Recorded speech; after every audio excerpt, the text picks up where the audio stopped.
To enable or disable quick share on Samsung Galaxy S26 Ultra, you can go to settings on your phone.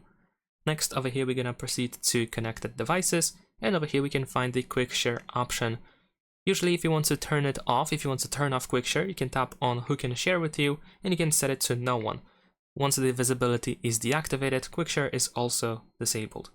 You can of course also enable it by setting to anything else that we have in here. If you want to make sure that your phone can be detected by pretty much every device that is near you, then you want to set it to everyone.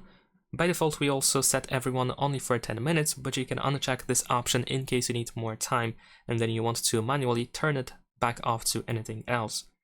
Also, what I can recommend you to do is you can go to the control center or quick settings, and then in this expandable area you should be able to find the quick share button, and once you tap on it, you will open the quick share app menu.